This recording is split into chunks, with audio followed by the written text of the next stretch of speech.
This hearing to order of the Resource Planning Committee. Thanks. Good afternoon, ladies and gentlemen. This is a hearing conducted by the Resource Planning Committee of the Door County Board of Supervisors. My name is Ken Fisher. I'm the chair of this committee and represent District 10, which is in the city of Sturgeon Bay. I'll have the other committee members introduce themselves. Mr. Verley? Yeah, Richard Verley, District 15, the eastern half of Sevastopol. Dave Emegold, District 17, the Village of Egg Harbor, and portions of the town of Egg Harbor, town of Jacksonport, town of Bailey's Harbor. John Cook, District 4, parts of the town of Gardner and the town of Nassau-Waupee. Wendy Shomo, District 18, the Village of Ephraim and town of Gibraltar. And this is Mariah Good, the Land Use Services Department Director, and Sue Van Langenberg, Zoning Administrator, and they will serve as clerks this afternoon. The purpose of these hearings, or this hearing, is to gather testimony on the various cases on today's agenda.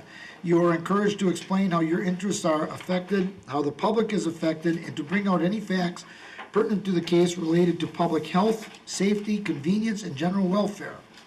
There's one type of case on today's agenda, and that's a conditional use. For a conditional use permit application, the Resource Planning Committee will hold this hearing, and we will make the decision at a regular open meeting in the near future. Likely later this afternoon, if time allows, and I'm sure it will. These decisions are normally final but may be appealed to the Door County Board of Adjustment.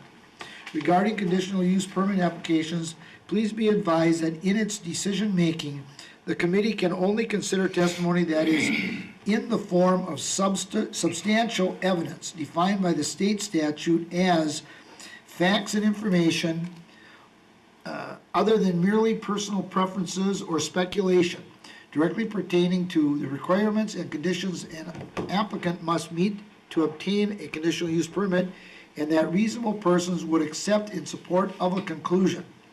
The conditional use permit applicant has the burden of proof and must demonstrate by substantial evidence that the application and all requirements and conditions established in the ordinance and by the committee relating to the conditional use are or shall be satisfied.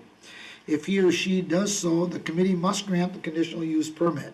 If an applicant fails to meet their burden of proof, the permit will be denied. The conditional use permit may also be denied if there is substantial evidence opposing the conclusions and evidence of the applicant.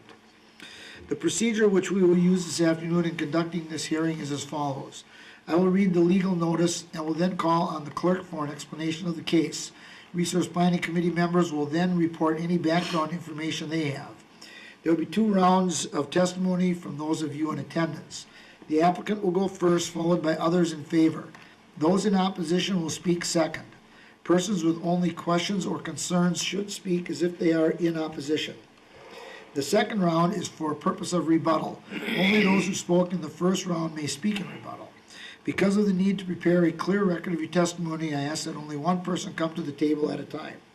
If you want to testify, please come forward, state your name and address, and then present your testimony. Statements from the back of the room and exchanges between parties will not be allowed.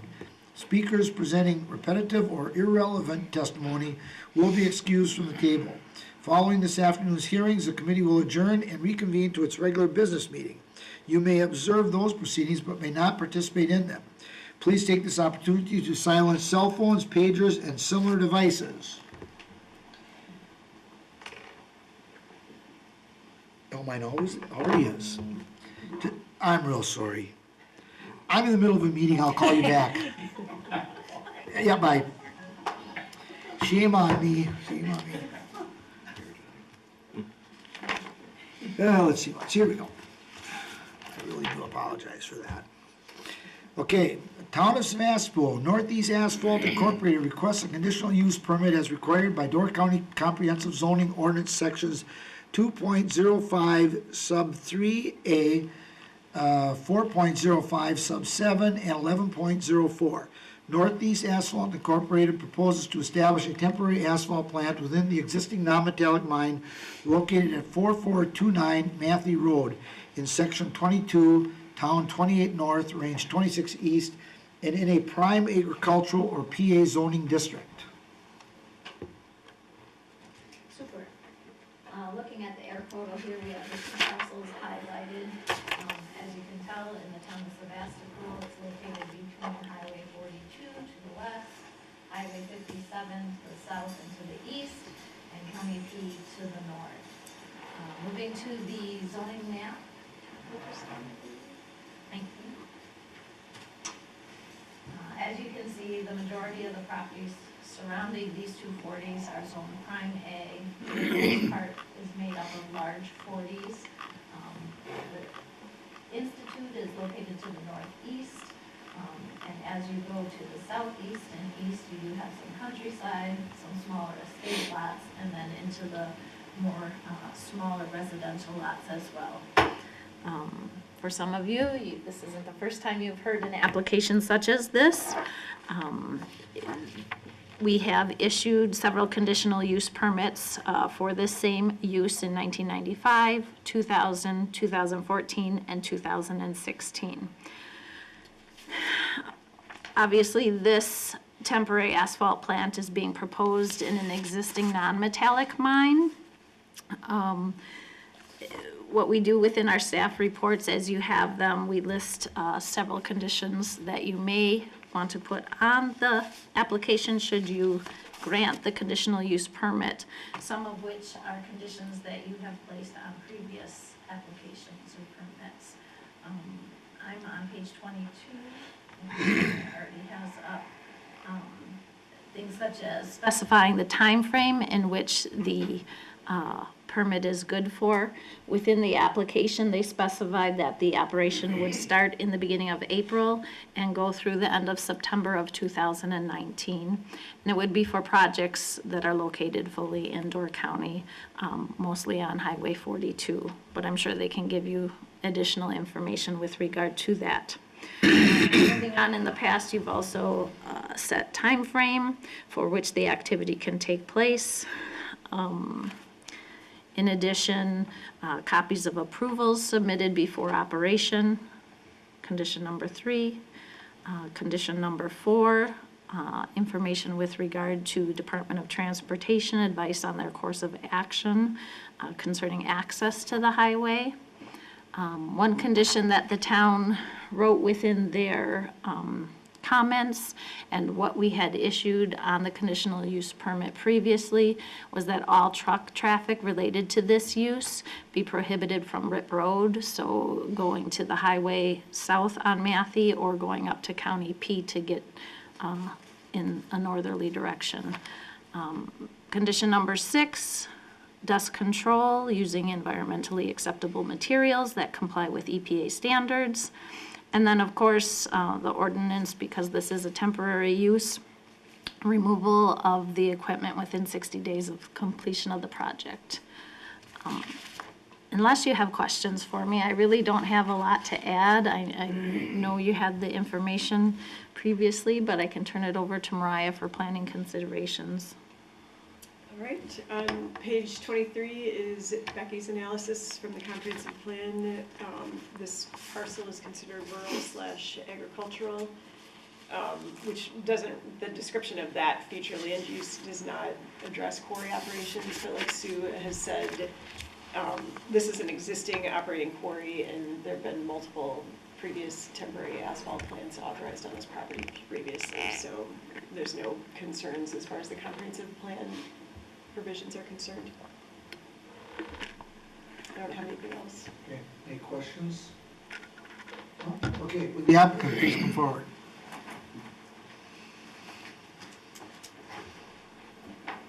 Hello, Matt Matuzak, Northeast Asphalt, 1524 Atkinson Drive, Green Bay.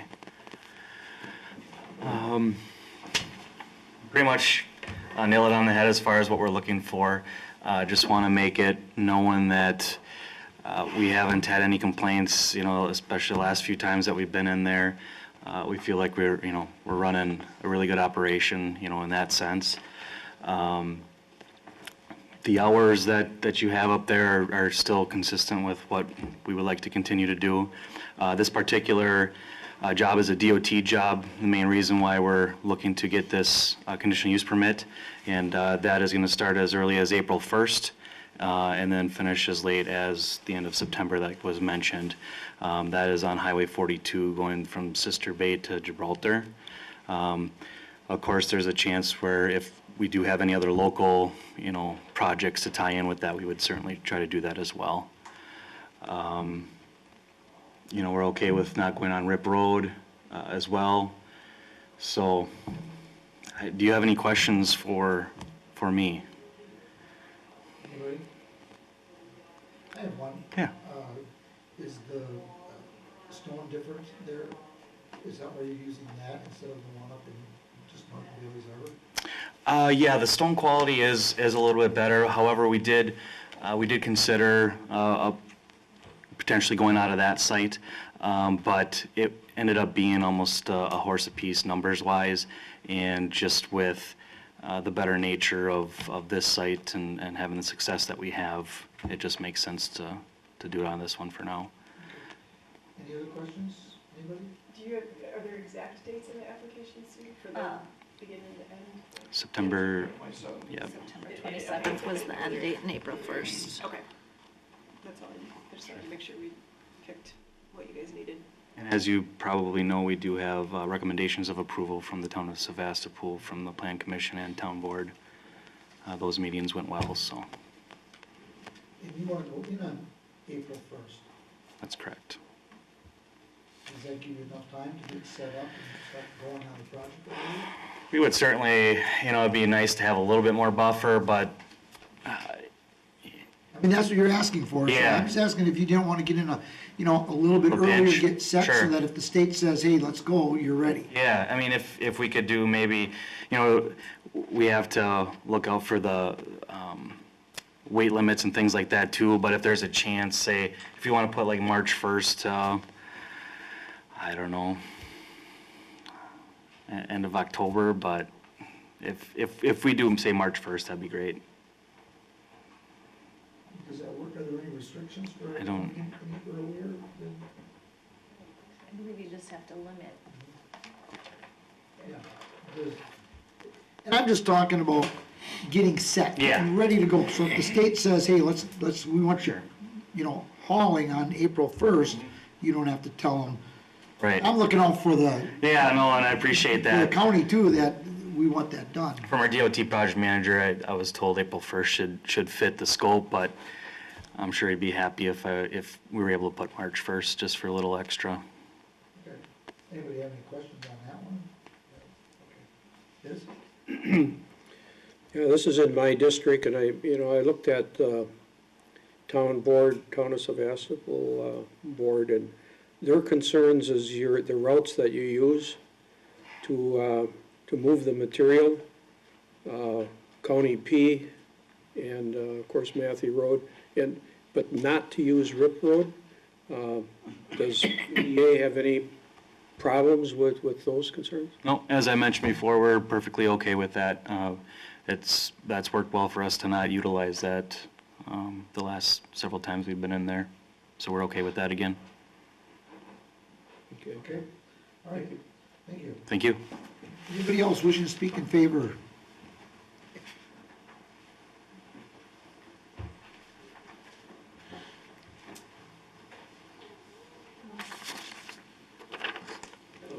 Hello, my name is Linda Waite. I reside at 5075 Bluff Court, Sturgeon Bay, Wisconsin. I am also a member of the Sevastopol Plan Commission and the Sevastopol Town Board.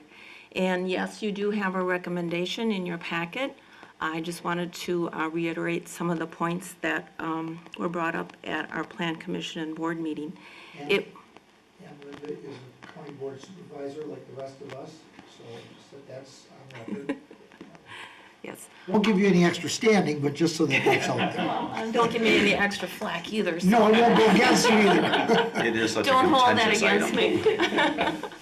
me. So anyway, like I said, I would just like to reiterate some of the points that were brought out at our meetings.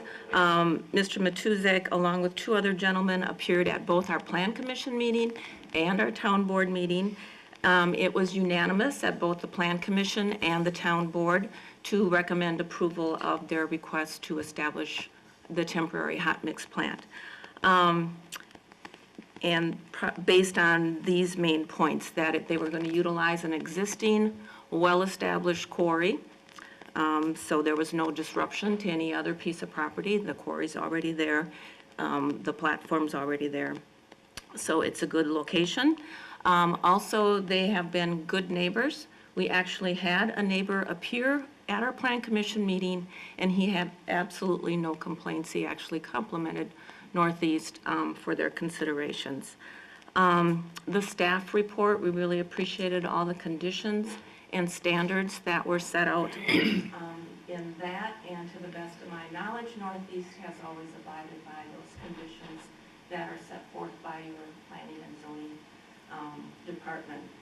And of course, our main concern, we did have a concern with Rip Road, and that is one of the conditions, that Northeast trucks will not be utilizing Rip Road from Matthey to Highway 57. It's about a mile stretch, and I would guess there's about a dozen residences on that stretch. So they're certainly going to appreciate their quiet enjoyment of their neighborhood, and we will appreciate less traffic on our town road.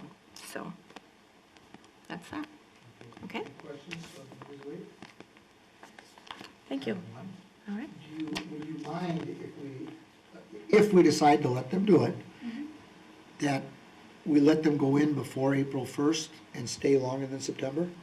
I'm not talking months. I was actually thinking maybe a couple weeks, each way. I do not see any problem with that. We do not place weight limits on our town roads. Now, I cannot speak for county roads, which County P would be a traffic route, but I do not see any problem with that. Okay.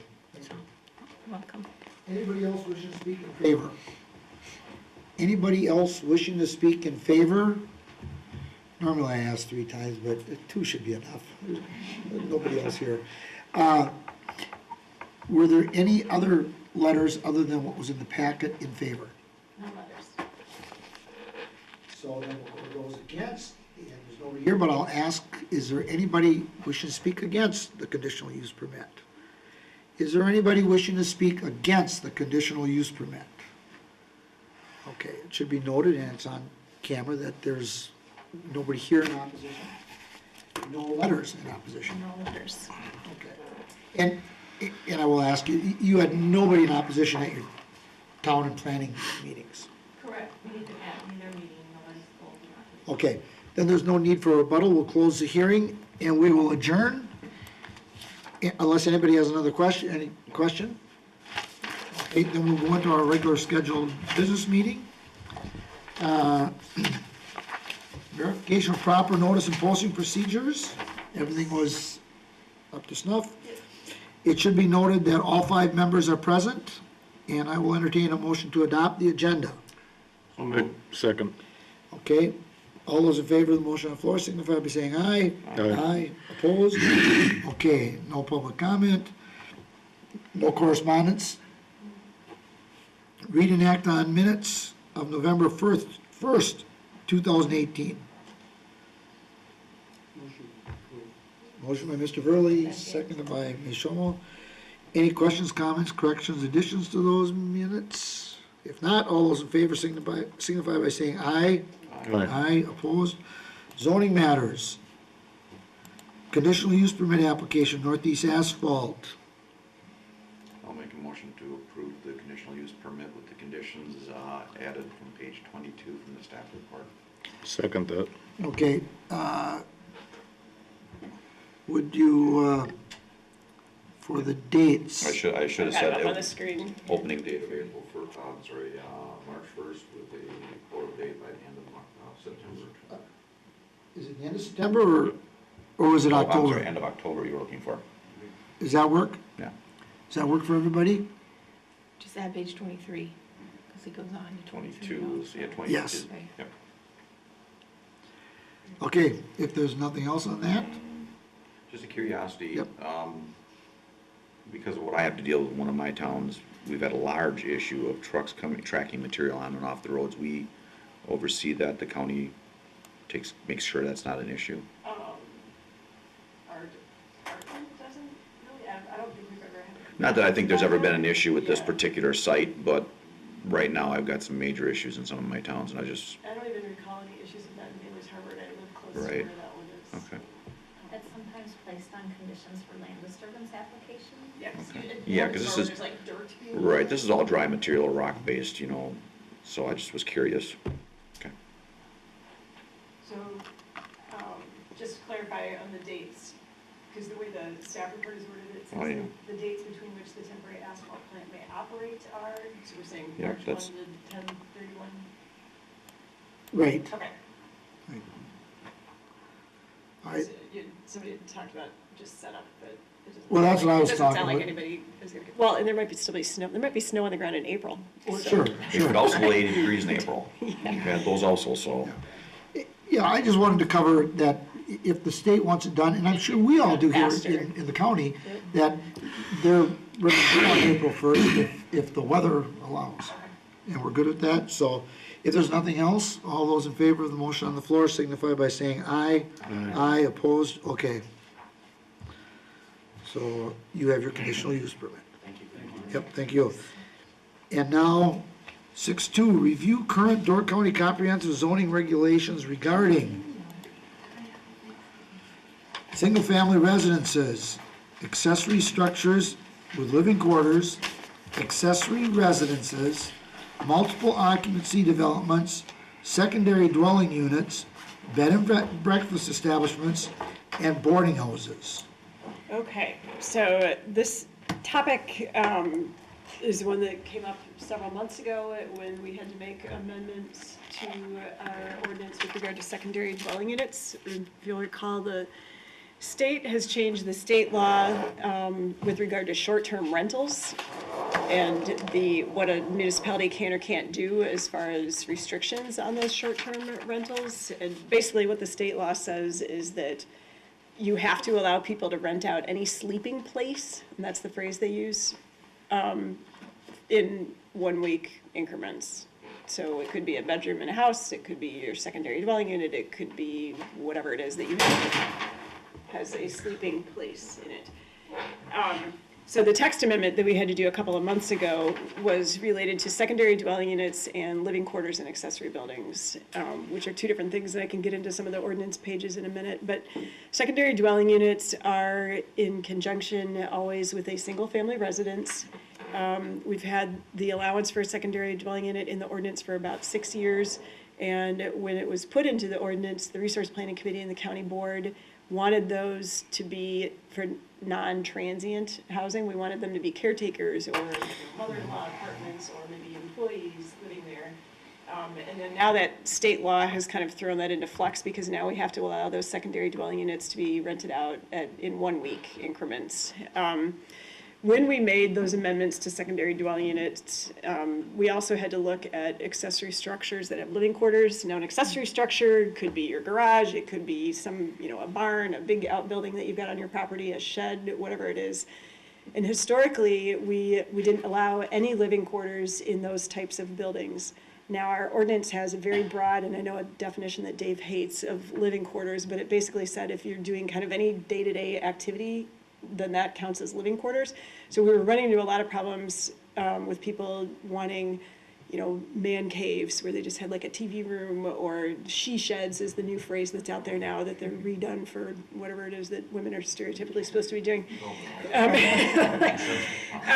But so a couple of years ago, we had said, we give up. You can have your man caves and your she sheds and whatever, but that's different than a secondary dwelling unit. That's just finished space that you get to put into your outbuilding.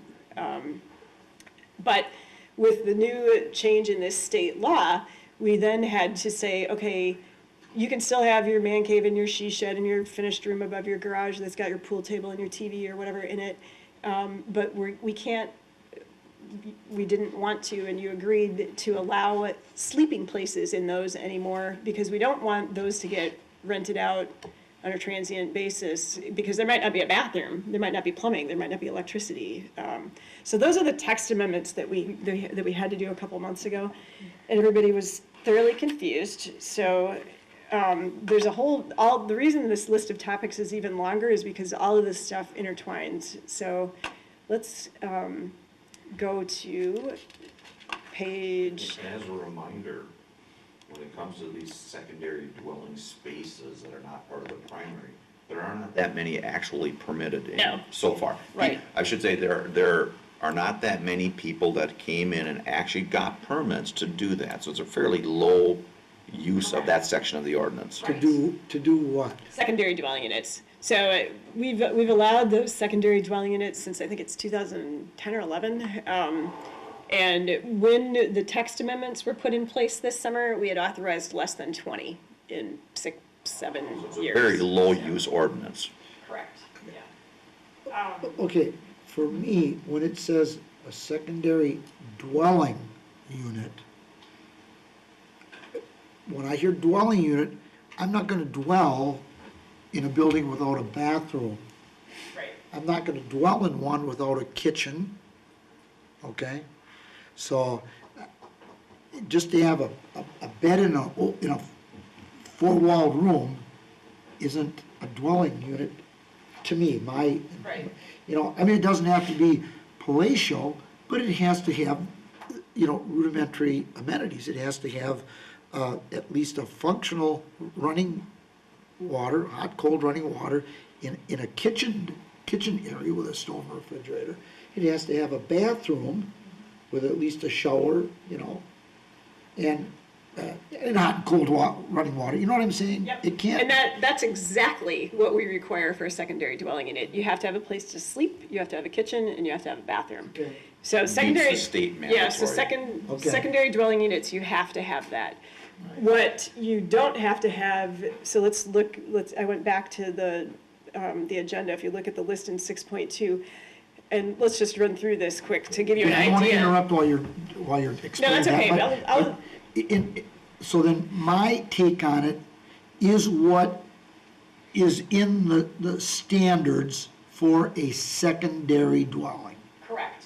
But there's all these other things that get Okay. kind of mixed up in there, or people get confused about which thing we're talking about, and this state law is making it even more confusing now, because if you have a bed in a room somewhere above your garage or wherever it is, we have to allow you to rent it out. And that's not what people had envisioned as far as trying to allow people to have finished living spaces that aren't necessarily part of their house. The idea was not for those to be transient housing. So I'll do I provided the definitions of all of these in your packet, but let's just run through them quick. So a single-family residence, that's, I think probably we all have a relatively similar image of what a single-family residence is. What page are you on? I'm right now I'm on the agenda, just so I can tell you which the Oh, I things see. are. Got it. And then we'll look at some of the ordinance standards. Sure. So single-family residences, those are allowed in every single zoning district except for wetland and light industrial. They need to be a minimum of 750 square feet for one bedroom and 1,000 or more for 2 or more bedrooms.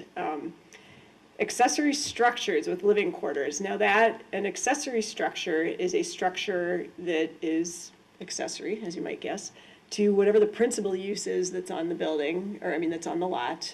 So maybe it's your detached garage or your shed, or, I don't know if you've got other examples or stuff to jump in with, please do. Those accessory structures can have living quarters in them, which basically means finished space, where maybe it's your office, or maybe it's a music room, or maybe it's your art studio, or maybe it's your man cave or your she shed. You're allowed to do that in living quarters, or in an accessory structure. That's what I think you were thinking of, where you might have no bathroom and no whatever. But then that's not, without that, that's not a living quarters. Our definition is really broad of what living quarters are. If day-to-day residential activities, yeah. Okay. So that, Now, go ahead. and this can have a bathroom, it can have a kitchen, It could, yes. But it doesn't need to. but it cannot have a designated sleeping space. Well, then Because it's of the not living tech- quarters. Because of the text amendments that got put in place this summer, correct. It cannot any longer have sleeping spaces in those. So, Accessory structure with living quarters does not have a bed. yes, Could have all sorts of functions like a normal house, but not a bed space. An office with a restroom. yes, yep. A man cave with a bathroom. TV room with your pool table and a bathroom, yeah. I don't see how that's living. A 75 cubic foot Well, refrigerator. Think of it, think of it. But I will quit asking questions. No, it's okay. 150 cubic foot refrigerator. I mean, historically, we didn't allow that. You weren't allowed until a couple of years ago to have living quarters in those accessory buildings, but we knew they were everywhere. We ran into it all the time, and it's understandable that people built a nice garage and it's got room above it, and why shouldn't they want to finish it off and put their TV and their pool table and whatever up there? So we said, fine, you can do that, and we don't even care if you did sleep there. But then now, because of this new state law, we don't want people to be able to rent those out as sleeping places with no bathroom and no whatever, and have properties kind of turn into a hodgepodge of transient rentals. And yes, they can. Whatever would have gotten authorized in the last 2 years would still be able to have sleeping places, but there were only a couple of them, I think, if that. Yeah, there probably weren't a ton. Maybe like 3, I think, got authorized. So now the rule is your living quarters can't have sleeping places in them. That's where I was getting at, the number that were authorized is such a minute number, there's no That's real. the secondary dwelling units. That's a higher number, but the accessory structures with living quarters is really low. With a bedroom though? With anything is really low. Okay, so again, where the hardship on owners that exist today or might in future, a change in the ordinance to existing homeowners that want to do, that already did something or want to do something similar in the future are really minimal, right? Yeah, and the goal of today is to attempt to have you understand what the options are that are out there right now. I've got Becky looking at all of these, not all of these, but pieces of some of these, with keeping that new state law in mind, because we're getting a lot of calls and complaints about Airbnb and VRBO and single-family homes being rented out to parties of 20 in the middle of a residential neighborhood and all that kind of thing. And to some extent, we have no control over whether they can do that or not, because the state has really tied our hands as far as what we're allowed to regulate. But we do have control over, or maybe we don't, that's what we're looking at, things like, when does a house turn into a bed and breakfast? Or when is a house a boarding house versus just, somebody that's got roommates or whatever? And so we're looking. Things may change. My goal today is to attempt to clarify what's already allowed right now.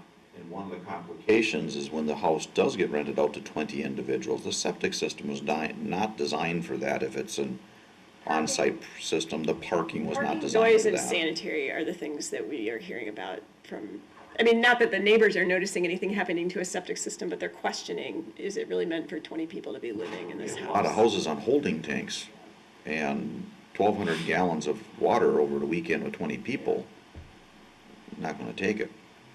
So let's keep going through this list and then I'll show you some of the ordinance provisions. So we've got single-family residences, we've got accessory structures, which let's just visualize that as a detached garage that's got some finished space above it that may or may not have a bathroom or, now accessory residences, this is one that we haven't talked about recently. Those are actually a residence that is specifically in conjunction with a business. Those are only allowed in the commercial districts. You can have as many of them as you want. The reality is, between setbacks and impervious surface and parking, it's not like anybody can build a ton of them, but you can have. Which one are you talking about? Accessory residence, sub C. So if I have a business and I'm in one of the commercial zoning districts, I can reconfigure space in my building, or I can build a new building with residential living quarters in it, as long as it's for myself or my employees on the property. And there's no limit to how many bedrooms or units that I build. And those we've allowed for a really long time. Probably, I think the way those rules are written right now, it's been at least 20 years that we've been allowing them. Typical use then of that, is it for employee use or is it? Okay. Yeah, we haven't had very many people build them. I would say it's more often that people are kind of finishing space that might be above an existing store or restaurant or something like that. Multiple occupancy developments, you've seen many conditional use permits that have come to this committee for multiple occupancy development. That is basically multifamily. Could be a hotel, could be an apartment building, could be a cottage resort.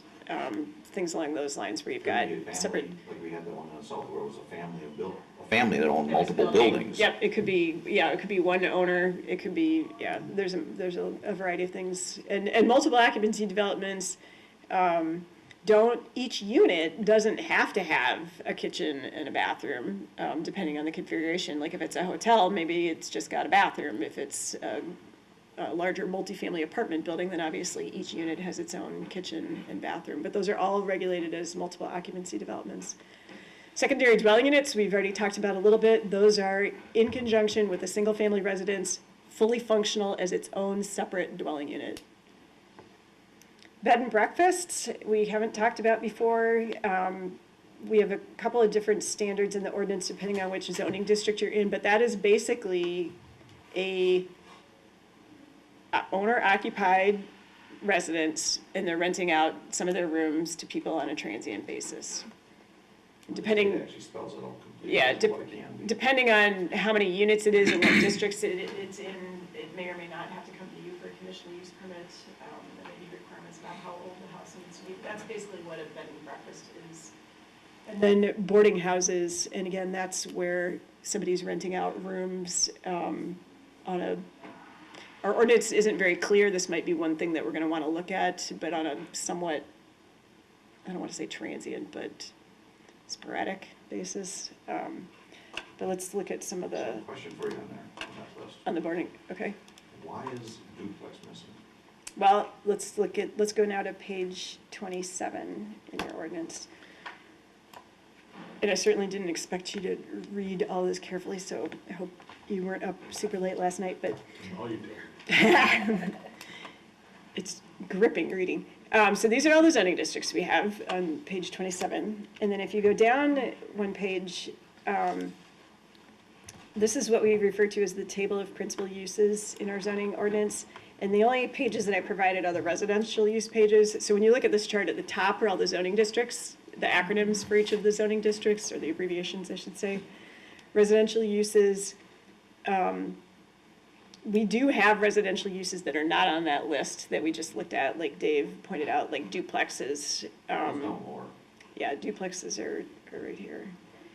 We've got conservation subdivisions. We have dwellings that we allow for agricultural production and processing workers. We've got manufactured homes, manufactured home parks. So there are a variety of things that we weren't going to talk about today, mostly because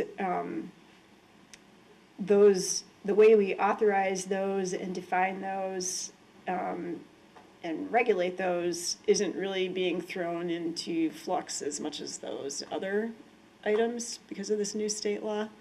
I mean, a duplex, obviously, half of that's getting rented out, even if part of it's owner occupied. That's already, the way that those are set up. So you can see, I'm gonna have to make this a little bit smaller. Whoa, that's too small. Like accessory residences, now remember, those are the ones that are in conjunction with commercial. You can see that those are only allowed in commercial center, mixed-use commercial, recreational commercial, or light industrial. That's where I'm having some kind of housing unit that's on the same property as my business in order to house myself or my employees. Bed and breakfasts are allowed in a lot of districts, mostly by regular zoning permit. Boarding houses, allowed in a lot of districts, not as many as bed and breakfasts, but in all cases at the moment by regular zoning permit. Multiple occupancy developments are only allowed in the commercial districts and the high-density residential district. And again, those multiple occupancy developments are your motels or your larger multi-unit complexes. Secondary dwelling units, like we've already talked about, those are allowed in conjunction with single-family residences, and single-family residences are allowed everywhere except for light industrial, so you can do a secondary dwelling unit, and again, that's where you have a fully functional separate unit. Those are allowed in all zoning districts by regular zoning permit, and then single-family residences themselves.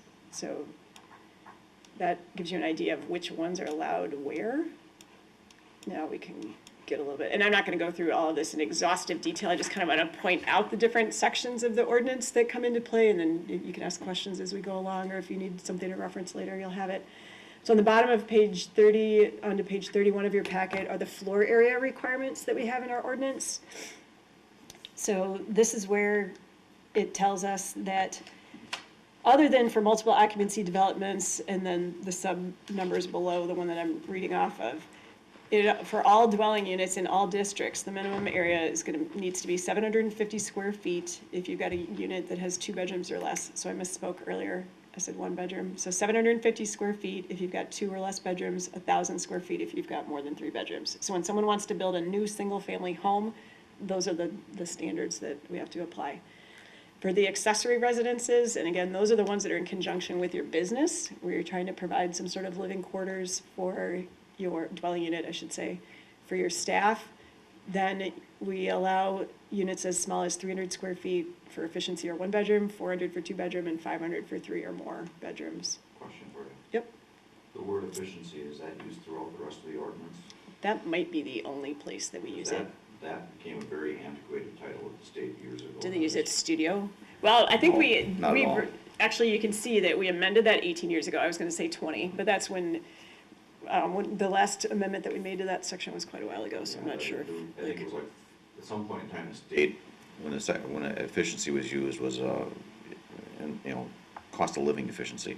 So it was like 450 square feet or something, and that went away 15 years ago. I think the change that happened to this section 18 years ago was that we used to only allow 1 per property, per business, I think, and then we decided, who cares? If they've got enough room above their restaurant to put multiple units and it really truly is being used for staff, what do we care that they're doing that? So I guess what I'd say that is if we're gonna change the wording in that section, That we should get use, rid of efficiency. and studio is what should be looked at. We're gonna have a whole nother separate conversation that we'll bring Becky back for, not probably for a couple months about, and I don't envision this as one of them actually, but we could do a cleanup amendment where I think there's gonna be stuff we're gonna wanna change. So, manufactured homes and manufactured home parks, which we're not gonna talk about today, have separate floor area requirements, kind of based on those industry standards. And then secondary dwelling units, again, this is a fully separate, functional, standalone dwelling unit with a single-family residence. Those, we put a maximum of 749 square feet in area on those so that they didn't become a single-family residence, because then it starts getting confusing with other ordinance standards and definitions. So those are the floor area requirements. Page 31 also is where the regulations that we have regarding accessory structures are found. And on that page, I just kind of outlined in yellow here, this is where you're allowed to have, and again, think of your garage with finished living space, detached garage with finished living space above it. You can have that finished living space, but it's gotta be accessory to a single-family residence. You can't have more than 749 square feet of living space, either in that above your garage and or in your secondary dwelling unit. You can't have sleeping places in that space. And then we want you to record something that basically says that you understand all of this. Now we know full well that probably we will authorize these and people will sign these and we'll record things and then they're gonna go stick a bed in it afterward. But at least we'll have something on file that we could use saying, you knew that you weren't supposed to do that and we need to enforce the ordinance if we find out about it. Does it say where it needs to be recorded? With any restrictive covenant, It's- we record it at the deeds office with a copy of the deed with it, so then theoretically, when the property sells, the new owner will be alerted when the title search Usually it is says done. recorded at the register of deeds, but, okay. I don't know if that says that anywhere in our ordinance, actually. We Excuse should me, look at that. Linda, if you'd like to come and sit up here, you certainly may. Thank you very much, but I do need to leave by 4, so, Well, but I was just- interested in this topic. Well, you can leave early, just because you sit up here doesn't mean you have to stay till the end. But it might be a little more comfortable for you, you might be able to see better. No, I'm fine. thank you. Okay, So again, think of this as your finished garage that's on your property with your house, that you can have your finished bonus room, but you can no longer have any sleeping place within that finished bonus room. And you need to sign something saying that you know that. The next page or two of accessory structure standards are just kind of our general standards, design and that kind of thing. I just put that in there in case anybody was actually interested in it. Let's see. Yeah, go ahead. So if you do want to have a living space above your garage, then you can with a permit, Correct. right? So that, okay. Yeah. Yeah. And we've had this happen before too, people, without knowing that they weren't supposed to do it, they've already got the finished living space. You can retroactively apply for a permit as well, and we just make sure that you're in compliance, whatever it is. So moving down to page 35. The bottom half of that page is where the rules are about accessory residences. And now remember, these are the ones where it's a residence that's accessory to a business, that's for your employees. Relatively straightforward. Again, not very many people have used this provision. I'm not sure what the reason is for. Multiple occupancy development requirements, that starts on page 36. This is pages. Again, I included all of it in case you had questions about anything or anything caught your eye, but I don't plan on walking through this in detail. The multiple occupancy developments, as a reminder, are multifamily, could be an apartment building, could be a hotel, it could be what people typically call condominium complexes, although that's kind of a misnomer because that's not exactly what that means, but so Westwood Shores, Stone Harbor, not that we have jurisdiction, but, like Stone Harbor, Bayshore Inn, trying to think of some bigger ones that are in county zoning. Wave Point, so that's pages of multiple occupancy developments, and the standards are different depending on if you're in a core area or a non-core area, if you're in sewer or not. Some of the towns have adopted different overlays, so the regulations for multiple occupancy developments are kind of confusing or complicated, I should say, depending on who's proposing to do what. Secondary dwelling units, your standalone living quarters in conjunction with your single-family residence, starts on page 43. So these are where we outline those regulations. You can only have one with your house. It can be attached or detached. Again, we've got that size limitation, we've got some setback requirements, parking, and as you know, then we just recently went through some text amendments to have them be viewed as accessory structures, because of the shoreline zoning or high water mark setback issues, problems with that. And then that sub I there is where we had to change the language from they have to be rented for every 7 days. That used to say 30. So question then, because it specifically referenced single-family residence, then if you have a duplex on the property, you wouldn't be able to do this? Yeah, so you can't have a duplex and then have like 2 other living quarters. Okay, now, that no secondary dwelling unit shall be rented for a period of less than 7 consecutive days. That goes along with the state requirement or standard. Okay, and I brought that up when we started talking about that. What is to stop somebody from, and I know it's not legal to rent day by day, it's supposed to be 7 days, but let's say I've got a room I'm renting out. I tell somebody, well, it's $100 a day, so that's $700, and they want to leave on the second day. Oh, that's fine, here, I'll refund $600 because you only stayed 1, and then I rent to somebody else for a week and they only stayed for 2 days. So I refund $500 to them. I'm still operating legally, aren't I? Because they pay for the 7, but if they don't stay the 7, they get a refund. I had that question, I remember, that I'm not looking to do that. I'm just saying, if I can think of it, I know somebody a lot smarter than me is thinking about it and doing it already. You're just pointing out a text amendment that I think we need to make now that I think about it. Well, a couple of things. One, the state isn't saying that people can't rent out a room for a night. They're saying if you want to regulate short-term rentals, the only thing that we're going to allow you to do is to say that there needs to be a 1 week minimum. And then there's some other things as well that the county is opting not to do, but that towns could do. So, yeah, it's not that you can't rent out something for a night, and that's why we're going to need to be looking at boarding houses and bed and breakfasts, and as opposed to a single-family home where somebody's just renting out a bedroom to try and get a handle on what is allowed and where and what we're calling things.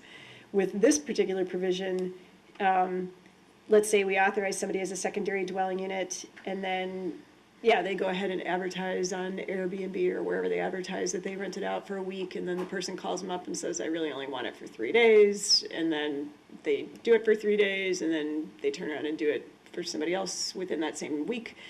We're not gonna know about it. I mean, we might be able to get at information like that from the Tourism Zone Commission, because the Tourism Zone Commission is collecting the room tax if you're renting for less than 30 days, which is why we had originally picked that 30 days. Or if a neighbor would notice it, Exactly. document it. That's and how we're gonna complain. probably find out, that the neighbor's gonna be like, they've had 4 families come in and out of here in the last 2 weeks, 4 different families come in and out in the last 2 weeks, so they're not abiding by it, but it's really gonna end up being complaint driven, probably. Yeah, people will find a way around. You can easily say you have minimum deposit of 7 days, but you only rent it out for 2, and like you say. Yeah, you That's just a refund conscious it. decision to circumvent Circumvent the the system. regulation. And the Door County Tourism Zone Commission does collect a lot of information, and so I think we probably would have the ability to find out from them who's renting out what for what time periods. I don't know exactly how their information is kept. I know they do collect a lot of statistics and a lot of numbers on the properties that they're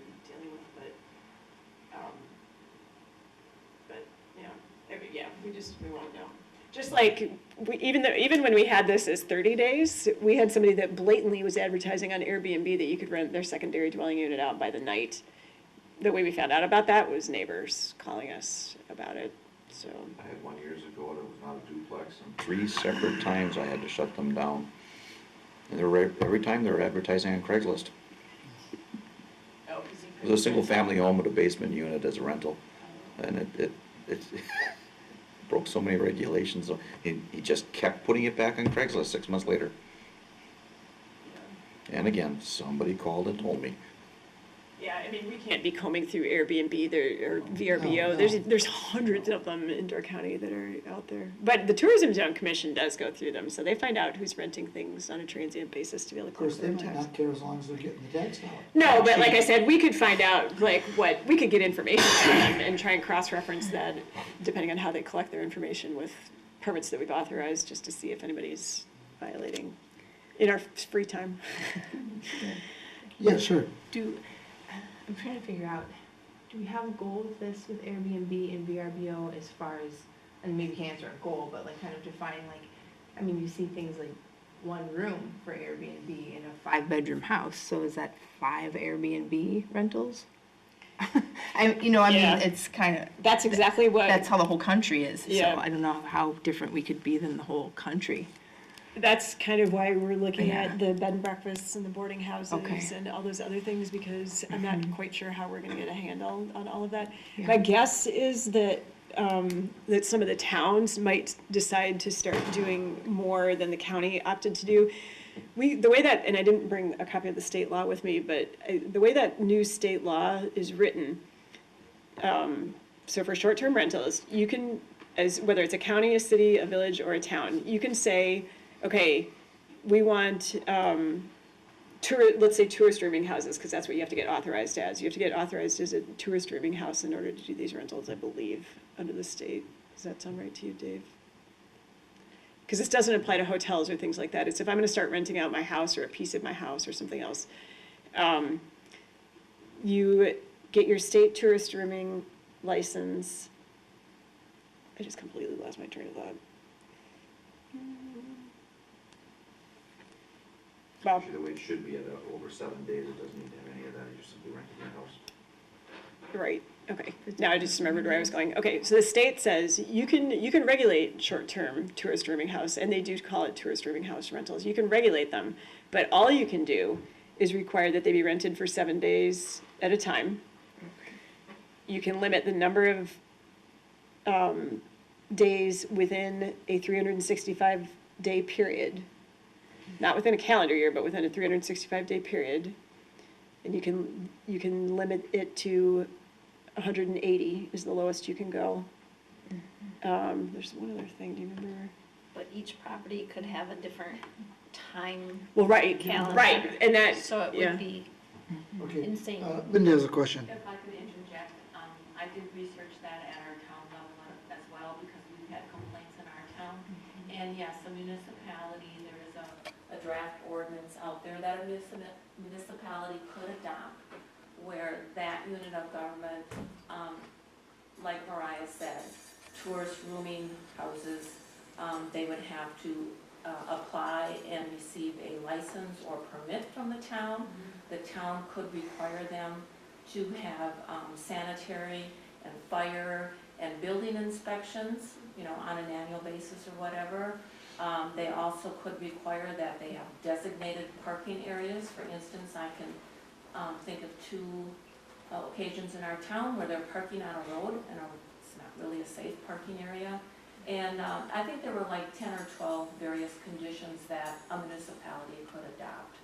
And like Mariah said, minimum 7, and I think it's not less than 180 or something like that. So the reason the county decided to not pursue, and all those rental things relate to, a home, we're not just talking secondary dwelling units or accessory spaces in accessory structures now, you're talking about parts of houses and everything else, which we've never regulated. Zoning-wise, we've never regulated if you want to just rent out your house for the night in Door County.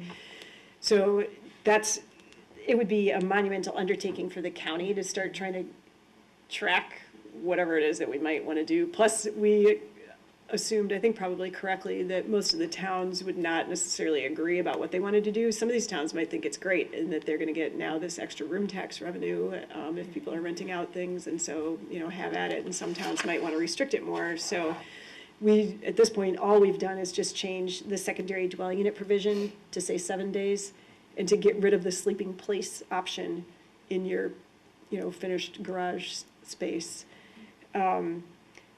And like Sue was starting to say, the other thing that would make it extremely difficult to track is that 100, if you were gonna limit the number of days in a year that somebody can do this, that 180 days is not by calendar year, it's within a 365-day period. So if Vinnie starts renting out a room in her house in January, and I decide to start renting out one in February, and Sue starts in March, and Linda starts in April, everybody's calendars are rolling. So the idea of trying to track that at the county level just would be a complete nightmare. It'd be somewhat easier at the town level, but I know, Linda, you guys have how many Airbnb and VRBO listings in Sevastopol? Between those 2 categories, I believe there's 80, but I'm also on the Tourism Zone Commission, and there's, I want to say there's close to 1,000 in the county right now. Okay. Being reported. Right, yes. Being reported is the Being key. reported. Yeah, so there's probably double that. Although I will say that entity is very tenacious about Yeah, they're going good. after individuals, as well as they're good at what they do there. Right. It's an They organization are. that seems to really be concerned about what they're doing. Right, I think anybody that's actually actively advertising or has a website or a Facebook page or is on Airbnb or VRBO, that the tourism zone has found all those. I think it's probably the ones that are doing it much more informally, those They've rented the same families for Yep. 30 years. you Yeah. know. They don't advertise because they always come back July 4th weekend. Yep. or- Yeah. The other thing about the 120 days, and that's a date range used within the state for a lot of items. It's 180. 180, yeah, for temporary activities is in Door County, and I brought this up at my council. In Door County, that is our window of activity. Right, I mean, the reality that if the county were gonna regulate it, that Vinnie's gonna actually decide to start renting out in January as opposed to, you know, April, because you can say that 180 days, I think that it needs to be consecutive, I think. I'd have to look. Depending upon the code, it's not necessarily clear. Well, no, but in that new state law, I think you can say day 1, but then there's other. April 1st. Yeah, so, but it is definitely causing confusion. Page 44 gets into the bed and breakfast establishments, and we don't need to go into this in detail, but like I said earlier, depending on what zoning district you're in, you can have differing numbers of bedrooms. And remember, these are allowed in almost every zoning district, and mostly by regular zoning permit. But we're now trying to wrap our heads around when something is a bed and breakfast versus when it's me just renting out via Airbnb or vacation rental by own or a room in my house for the night, since we're not regulating that, so we need to figure that out. You know, the state has very strong, recently developed regulations on what a bed and breakfast is, right? Which ours has not ever matched. We're more restrictive in terms of the number of bedrooms. Less than Yeah. 10 years, they've made a big. Well, if they've done a good job of trying to define the difference between a tourist rooming house and a bed and breakfast, then maybe we should take a look at that. Yeah. But I don't, and then likewise, boarding houses, which starts on the bottom of that page. This is where somebody's just renting out a part of their house. And I did provide the definitions of all of these, but we're struggling right now with, when is it, we had somebody inquire about a property recently, and if I have roommates, which I did when I bought my house, because I needed roommates to help me pay my mortgage, and I had friends that needed places to live, is that a boarding house, or do I just have roommates? And, how do you decide when? I certainly wasn't getting up and cooking them breakfast or anything in the morning, and I wasn't renting out rooms by the week, which I think is what some people think of as far as boarding houses, but this new state law makes that also kind of confusing, so. And then I did provide the actual ordinance definitions of all of those as well, so. And I just, highlighted in yellow. So accessory residences, bed and breakfast, boarding house. So that's where we're at right now. Like I said, this topic is to be continued once the zoning administrators and I have sat down and talked with Becky to find out what kind of research she's pulled together, because like I said, bed and breakfast and boarding houses, we need to figure out how we distinguish those from tourist rooming houses. And then I also asked Becky to look into, when the state does authorize a tourist rooming house, do they provide a capacity, or do they just go look at John's house and say, yep, you're good to go, you've got everything that you need, you've got your fire extinguisher, and now if you want to advertise it on Airbnb for 20 people, even if it's only got 3 bedrooms, is there anything that prevents that? Because like I said, noise and sanitary and parking are the complaints that we're getting. And we may not be able to do anything about it, but that's what we're thinking. Anybody have questions about any of these? I think it's good to just discuss it, so thanks. It helps to understand it better. It's, Yeah. it's definitely confusing. I guess I have a curiosity.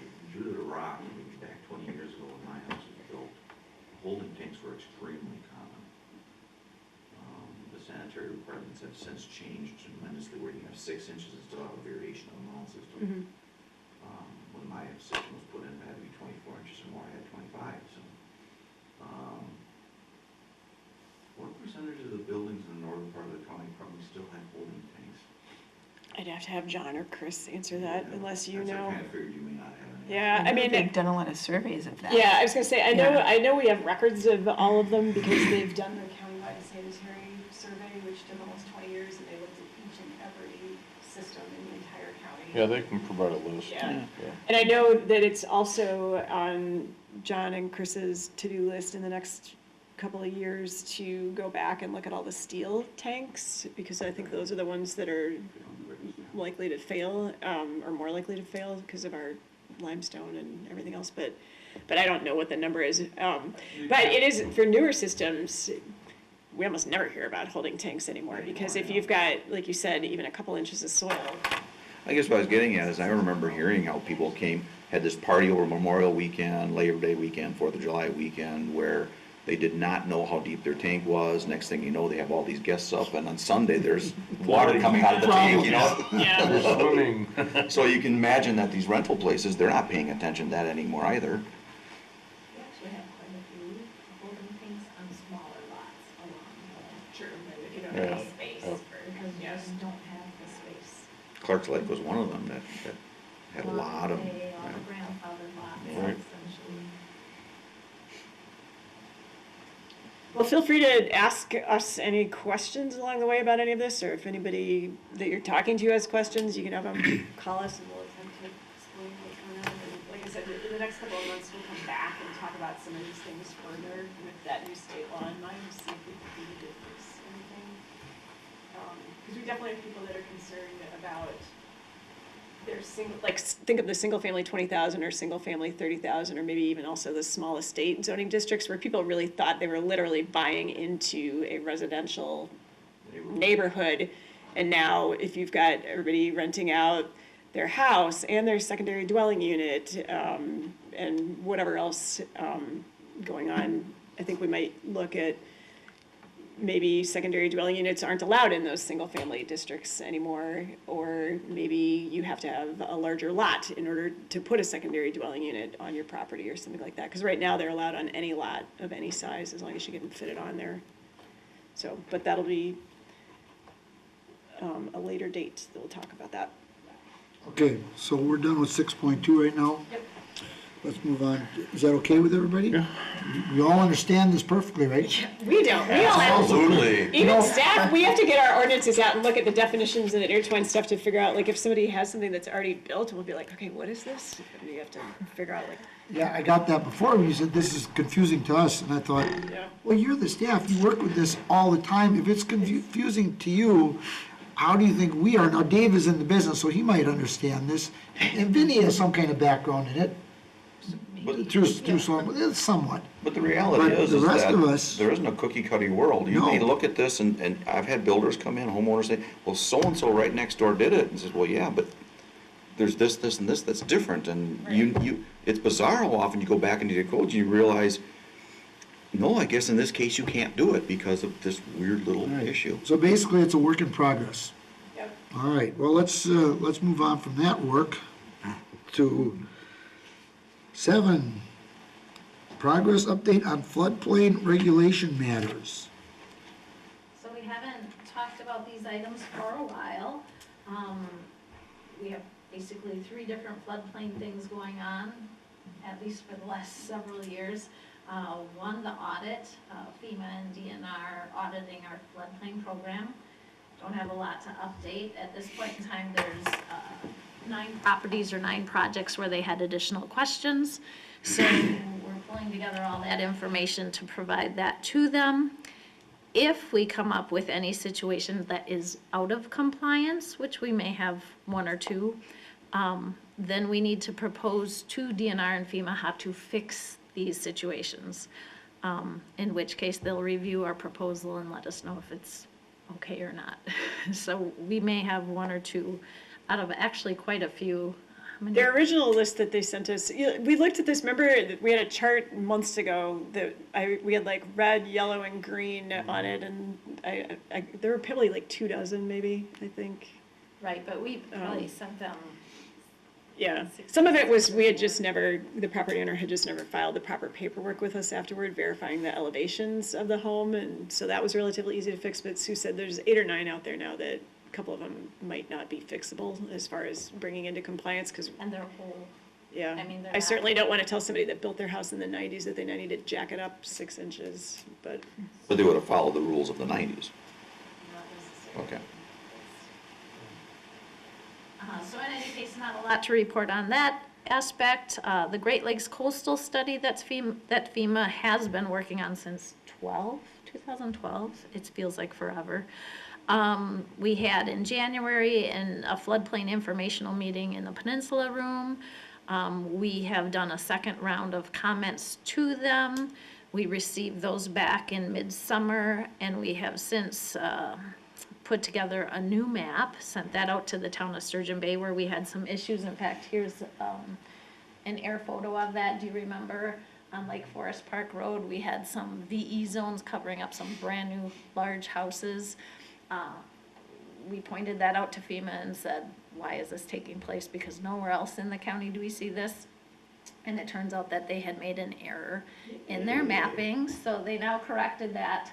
And you can probably see from here, those large houses that used to be covered are no longer covered.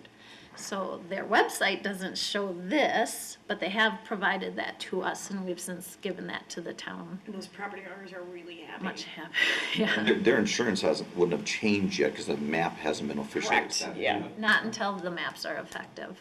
The last we've been told was sometime after January, we will get the draft maps and have our open house, and then it's a matter of 6 to 9 months before those. That was our only area that was really out of whack, right? We identified, I think it was like 140 properties that were in the VE zone, and Biz and Vinny won't know what that is. So Door County's had floodplain regulations in effect since the 80s. But this is a new zone that picture like, South Carolina or Florida where people have to build on stilts when they're in the floodplain. We don't know how tall the stilts would have to be in Door County, but that's like the type of construction that's required where the water can go through the building as opposed to like hitting it and going around it or whatever. So, but that Lake Forest Park Drive stretch had like 25 or 30 of that 140. I would say 21 Okay. or so. So there's still 100-ish or 120 properties in the county that we had identified where that VE zone at least touched the house, but none of it was anywhere near as bad as that stretch of Sturgeon Bay that Sue had identified. And most of those lots where we identified outside of this area that zone touched those homes had probably other buildable area on that lot if they needed to pick up and move a house or, add on to it or whatever. And if the house is already there, then it might just be their insurance that gets affected. It's not like they need to elevate. Not the required to house. move it or anything Right, like that, not but required to. the consequences would be insurance.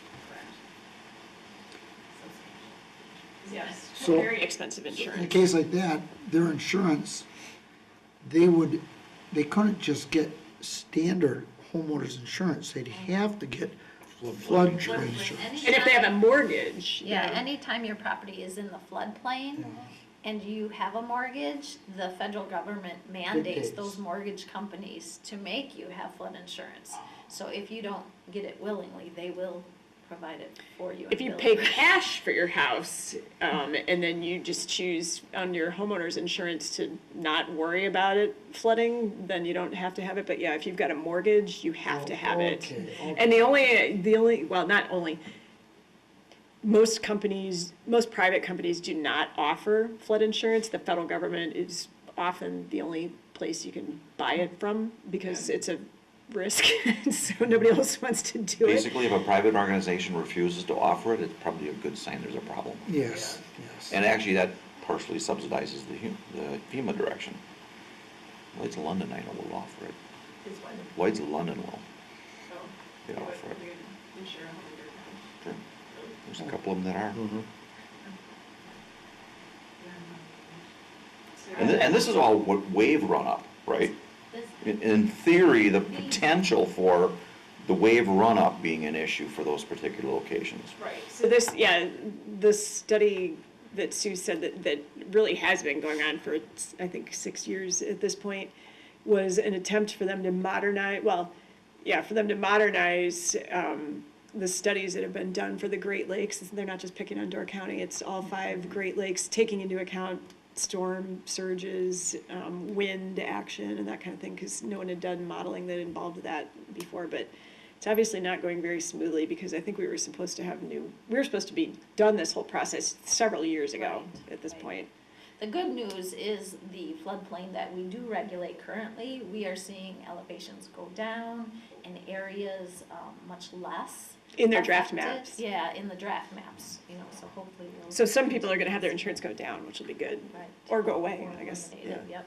So the last topic that we've been working on relates to the Great Lakes Coastal Study, in that Ken had written a letter requesting that our 3 inland lakes be studied and made part of the adoption of these new Great Lakes maps. Our 3 inland lakes are on the map panels for these. And up until now, those inland lakes were not approved by FEMA, so they were deemed unstudied in FEMA's eyes, although DNR had done a study which allowed us to authorize construction. FEMA didn't look at it that way. So when people needed flood insurance, their rates were higher than those studied areas, such as the Bay and Lake Michigan. So in the 3 inland lakes, instead of having flood elevations in the 500s, like on our web map, we have the 2-foot contours, and every 2 feet we have elevations. Those 3 inland lakes had numbers such as 100 or 98. So it was hard to map. So as part of this process, FEMA provided DNR with money to do engineered studies, which they completed this summer, and Brian from Soil and Water did the survey work.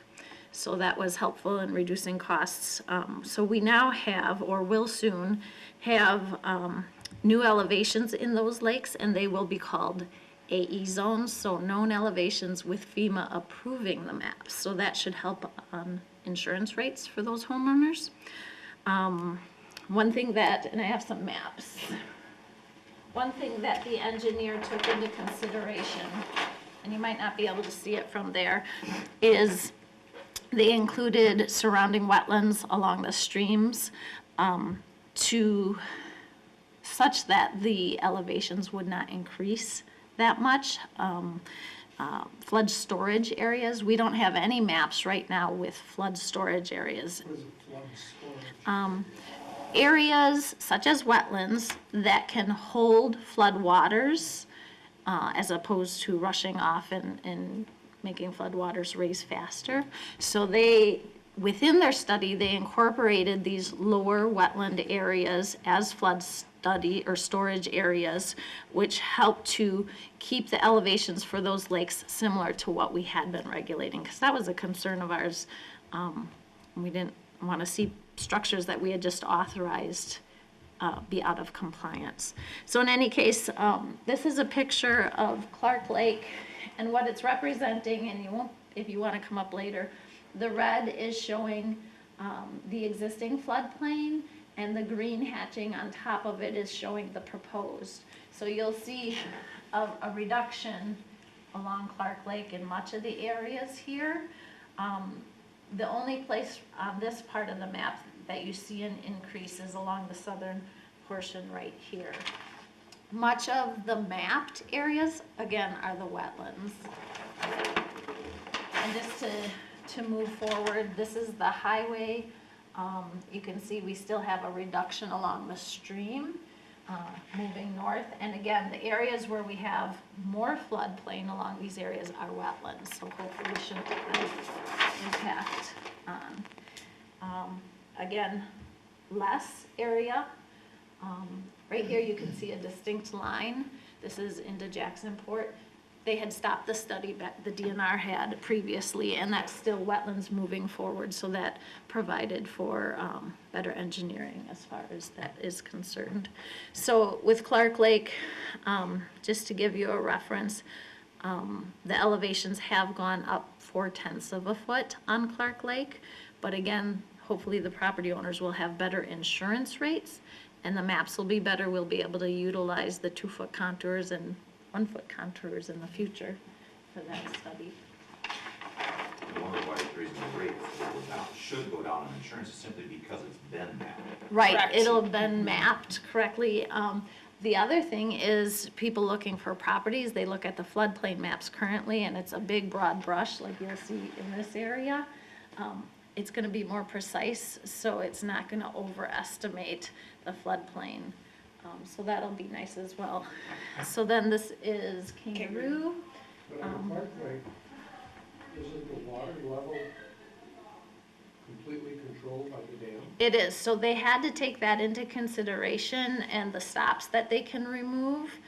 So that definitely was part of the engineering process. And Brian went out and shot elevations, I think, at the dams for Clark and Kangaroo for the, because they can't just pull all this stuff out and let everybody flood it. Yeah. That's regulated by the DNR, and so obviously the engineer that did the study worked with Miles Winkler, who's the engineer that works with the dam and the number of stops there as well. So is it basically the edge of that like a definition of the ordinary high water mark, or is it something different? Floodplain is definitely something different. Okay, The that says be ordinary high confused water with mark that. is a physical feature, Yeah. an erosional mark Yeah. on the shoreline, where the floodplain is the 1% chance that a Okay. portion of the property could flood in any given year. Gotcha. So Just wanted to that- clarify that part, that yeah. has to do Okay. with rain and Yeah. existing conditions. So anyways, I can just keep flipping, I don't need to go into detail on all of these, but Kangaroo Lake, You can see there's a reduction in the coverage of the area, and this is going south on Kangaroo.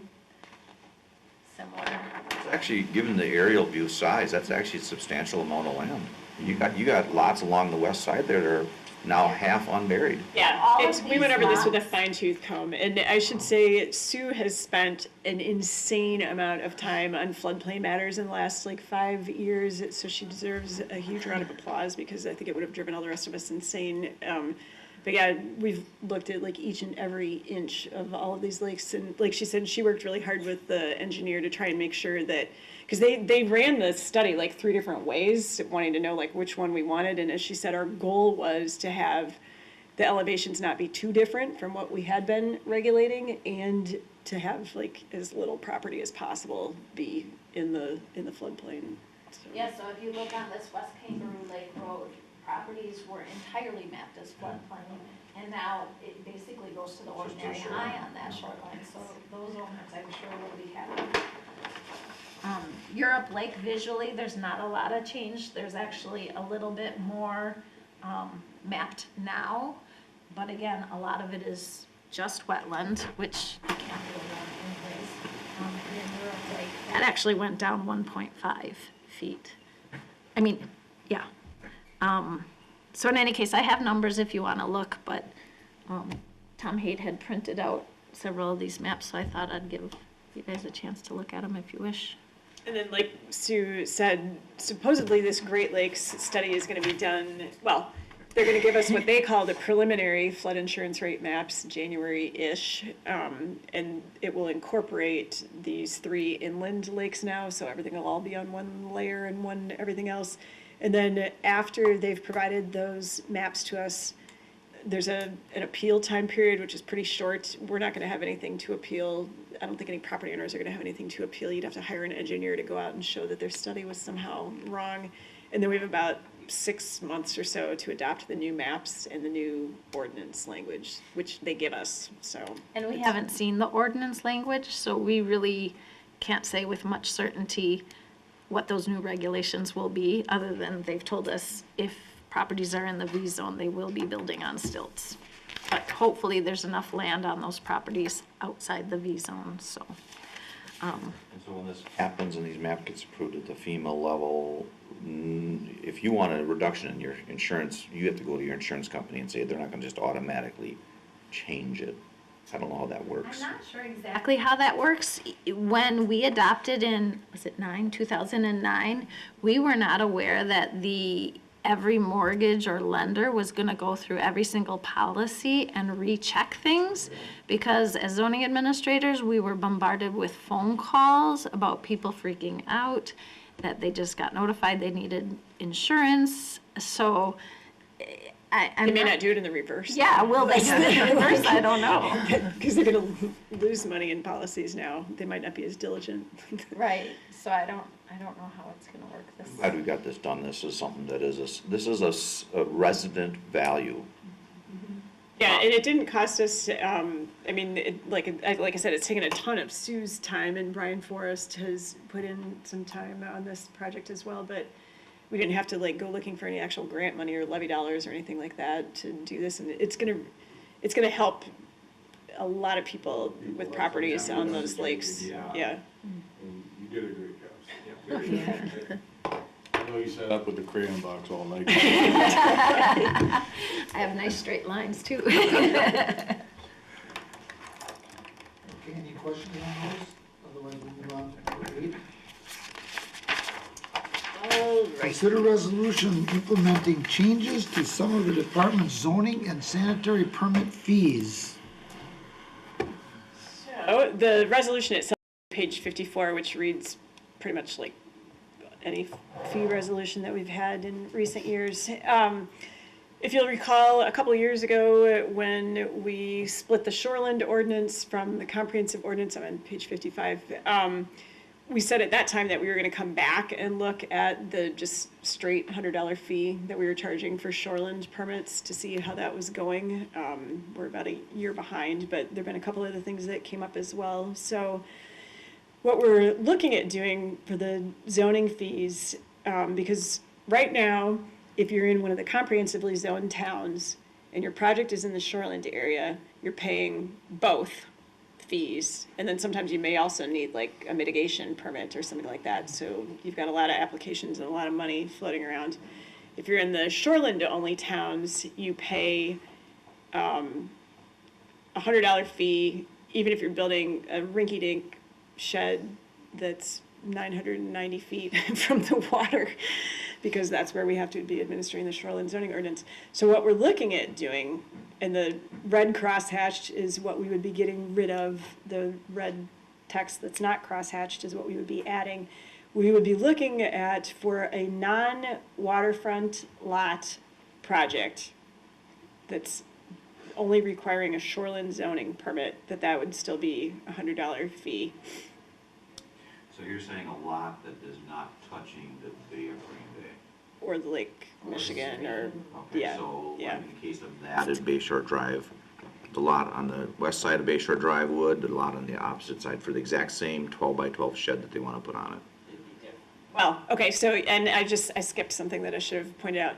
The other thing that we've been finding in the last 2 years is that even in those shoreline zoning only towns, when the zoning administrators are dealing with a project that's on a waterfront lot, it's just as much work, if not more, sometimes than it was to be doing the comprehensive zoning, because the shoreline rules are so complicated, and they might spend half an hour on the phone trying to explain impervious surface ratios to somebody.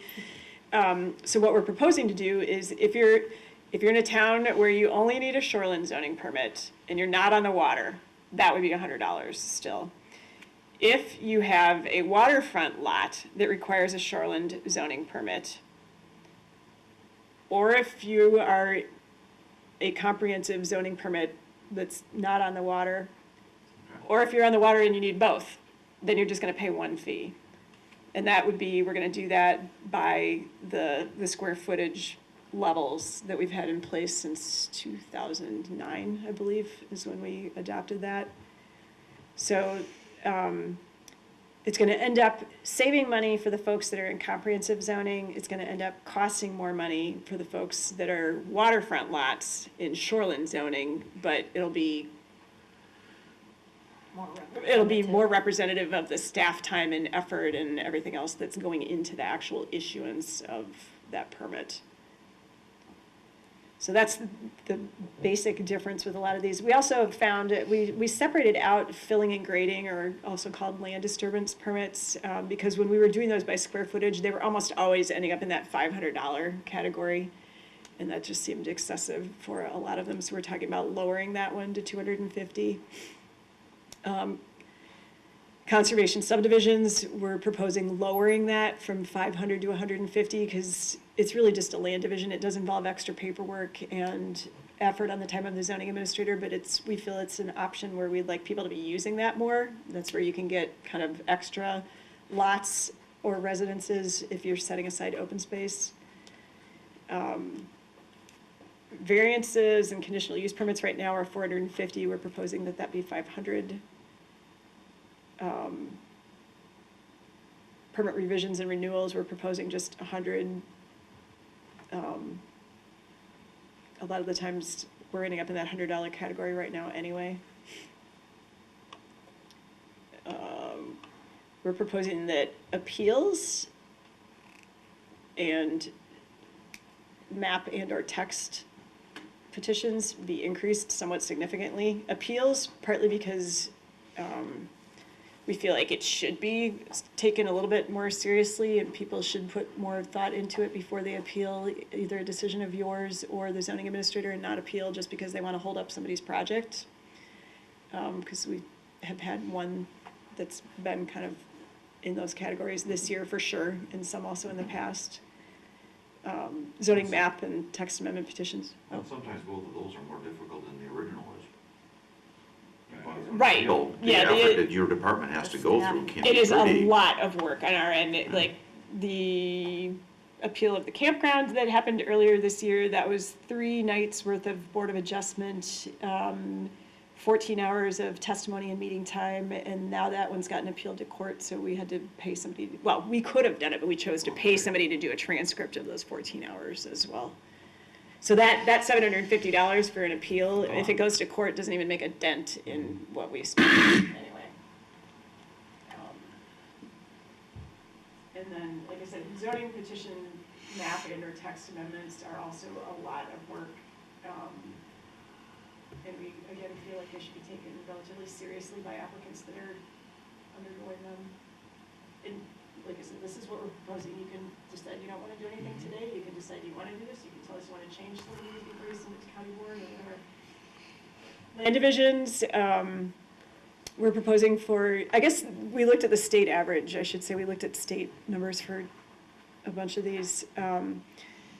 The state average for certified survey maps, which is a minor land division, it was about $150 or $160. So we're proposing raising ours. And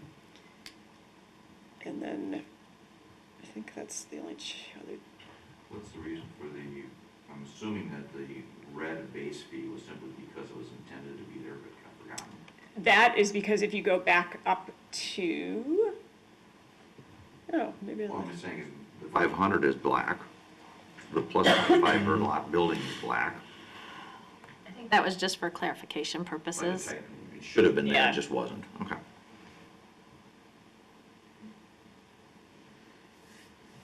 Yes.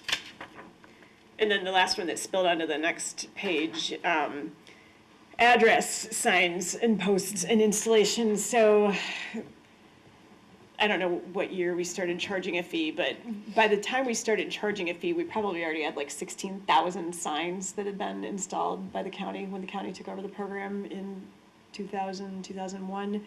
And then we started charging a fee probably maybe around 2009, which is the last time we had any kind of significant overhaul of this fee schedule.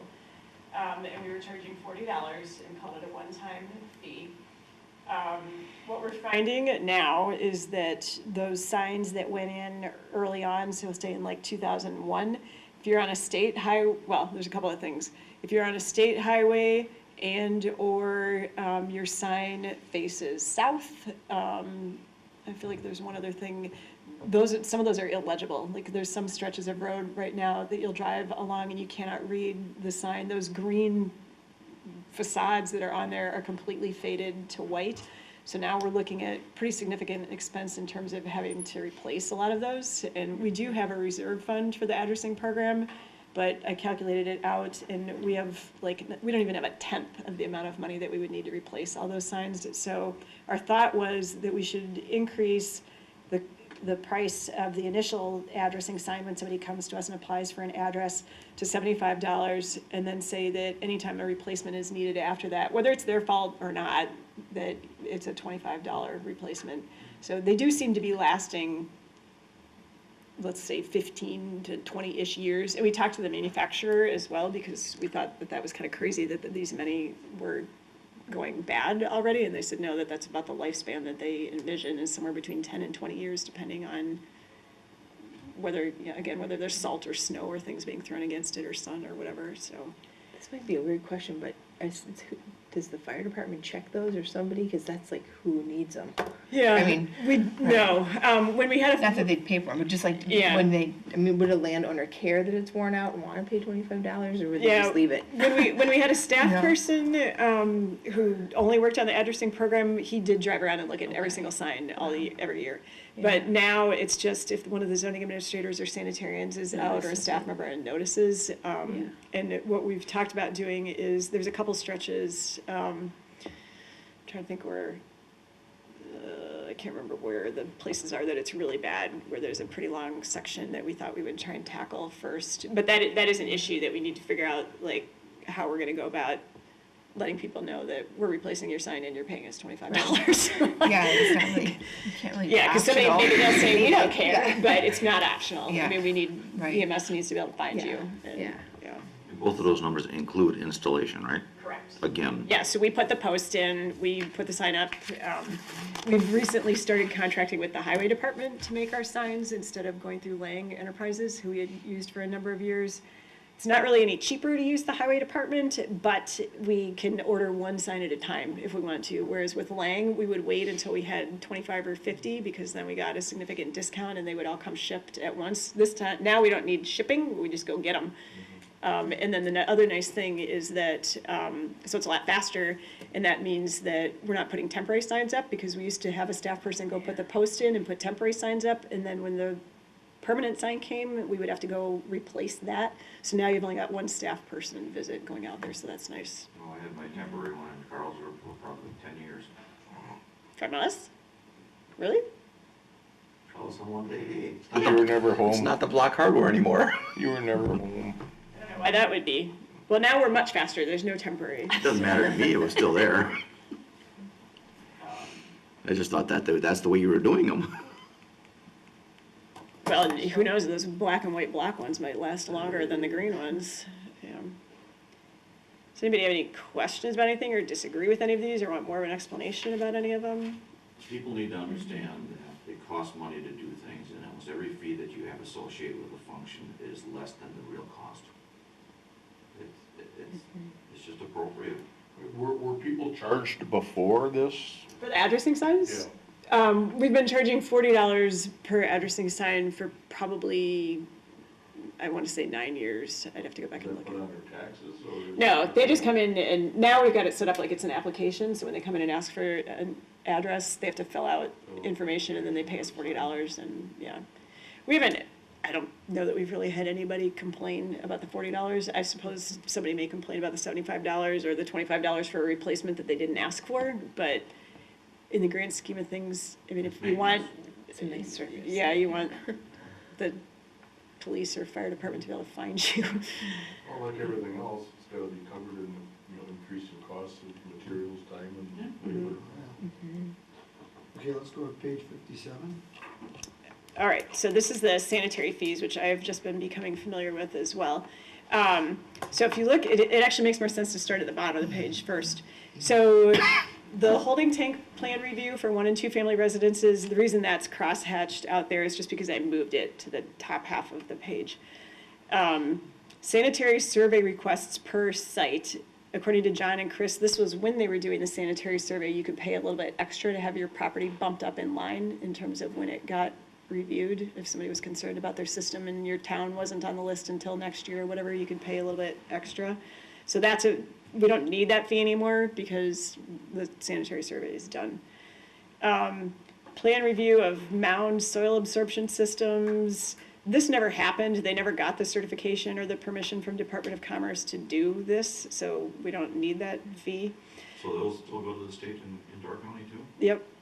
And then the soil on-site investigations by department staff. So we still do this, but what happens is, well, what I'm proposing is instead of having staff go out and do the soil on-site inspection and then we send the plumber or the soil tester a bill for $10, which is more trouble than it's worth, we're just adding money to all of the fees that require the soil tests and a little bit more. But so all these ones on the top now, if you go back up to the top, where they're all increasing by basically about $50, 10 of that is the soil test that they're already paying for, so those fees are really only being proposed to increase by $40.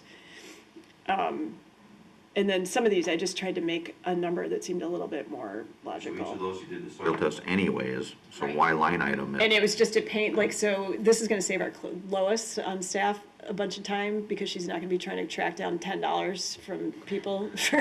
Make money with that transaction.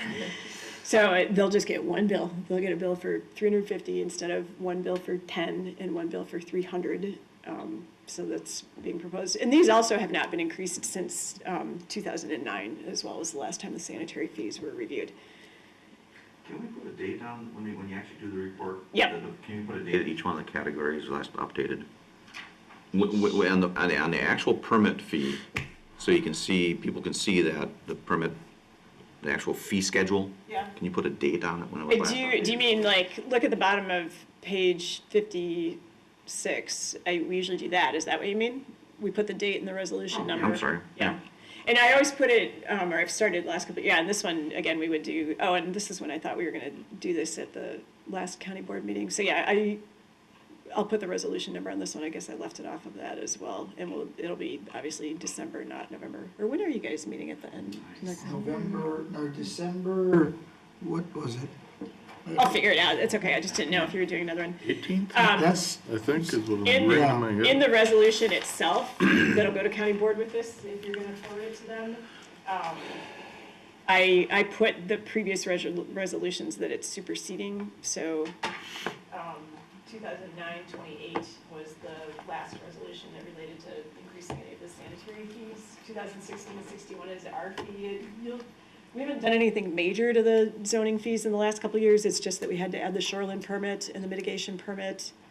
Maybe impervious surface authorization. We also added the violations or the after the fact. fees Right. At one time. Does anybody have any questions or problems with these fees? All seem appropriate. On the address signs, Wait, you made a motion that it's, I'll make a motion to approve the fees as adjusted and forward them to the county board. for the, in a second. Okay, now Biz? on the address signs, is it throughout the whole county, it just gives the number address? It lists the town, so it says, and it kind of depends if you're on if you're in a downtown area where the lots are really small, the signs are a little bit different. But generally, it'll say 1, 2, 3, 4 Glidden Drive, town of Sevastopol on the green signs. In some of the downtown areas where there's a lot more of them that are closer together and it's more obvious where you are, it might just say, 2415 County Highway F. Actually, I think mine says Bailey's Harbor still. I'd have to look though. There are some what we call summary signs. So if people have a shared driveway where there might be 3 or 4 addresses, there might be a bigger sign that says 1, 2, 3, 4 through 5, 6, 7, 8. Glidden Drive or whatever it is. And that's what mine has. And then Okay. there's one at each of the individual. Yeah, but yeah, the vast majority of them have the municipality listed on the sign. Okay, any other questions on it? Well, Glidden Drive is, I guess, everybody uses that address as Glidden Drive, but it's actually also County T. Right. Yeah. So and that's why I was, on the signs now, if they're putting Glidden Drive on there, That's a good point, actually. Maybe yours don't say. Lake Forest is a county highway too, and I'll have to look at it. You mean you're thinking that both should be on there?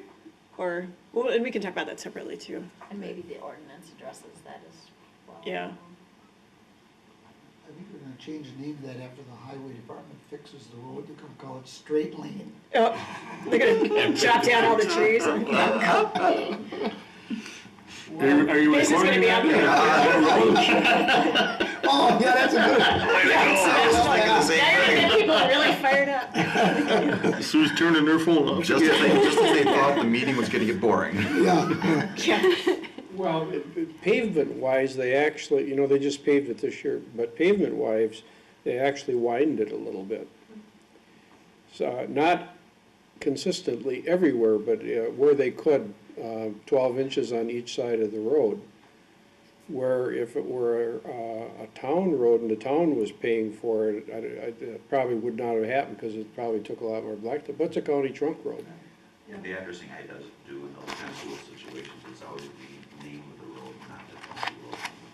Everyone is Dutchman instead of being MM. Yeah, I'm picturing that it says Glidden, but all right. Anything else on that?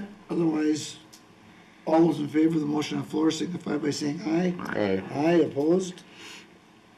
Okay. Does that have to go to county board? That will go to county so we'll board get for it the there in 18th. December. Okay, future meeting schedule. December 6th, no meeting. You've got down here. Yep, that's correct. December 20th, you will have a hearing. But, and that's already scheduled for the 20th.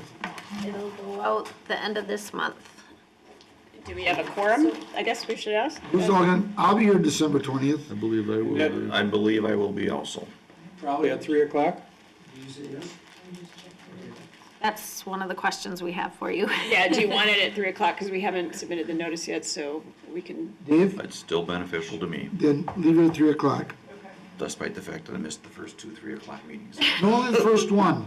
Yeah, I was This would have been the gonna say second. This is the one. second, this is the second one. We canceled one of the other ones, I think. Oh, that's what it was, yeah, okay. As far as January 3rd, I may not be here. Okay, and we do, I mean, obviously, we haven't sent the notice out for that yet, but we think we've got 2 that'll be ready, January 3rd. Hearings? So do we, I guess we should find out right now if we think we've got a quorum for January 3rd. I'd say for me, there's probably a 50 to 60% probability. That you would not be here on January 3rd? That's a weird something, Carl, a phone alarm. Well, we won't worry about that, just, Yeah, that is what we've that got is. December 20th set for 3 PM, and then everybody just pencil in January 3rd, and we'll finalize that on the 20th, is that okay? Well, we'll have the notice done by then already, though. Oh, so we do have to have it on the Yeah, 3rd? the no- Yeah. Oh, notice okay. goes out We December basically need 14th. 3 weeks to. But if Well- Dave thinks he's the only person that'll be gone January 3rd, then we should be okay. Yeah, we'd still have a quorum. Do you want us to leave it at 3 o'clock just in case you're here, or can we move it up to 2? If you want to move it to 2 o'clock. Or should we leave it at, because you need it at 3. 3 o'clock really works much better for me. I Okay, got does it anybody straight. here I wanna have work a done. problem with going from 2 to 3 on a regular basis? For Dave, going from 2 to 3 PM? I don't care. Okay, well then we'll, Well, the 1 hour, it really doesn't make. okay, It makes a big difference for me, so I do appreciate that. Only when Very, you very show much up. so. Well, I can't blame it if my tires needed to be changed. okay, 3 PM on the 3rd. 3rd as well, okay. Brian, 3 They decided to PM. do it a week earlier than I wanted to. All right, so that and that, I got that. Meeting per diem code, BR 549. Wait, what? Maybe 3 digits, 549 then. Oh, no, we're using 4 digits now. Like, wait, Dave, can we that's do 4 letters? digits. Yeah, I had to date 549. myself a little bit, see who would Yeah, catch go. that one. I'm putting down BR 549. Just put down 549.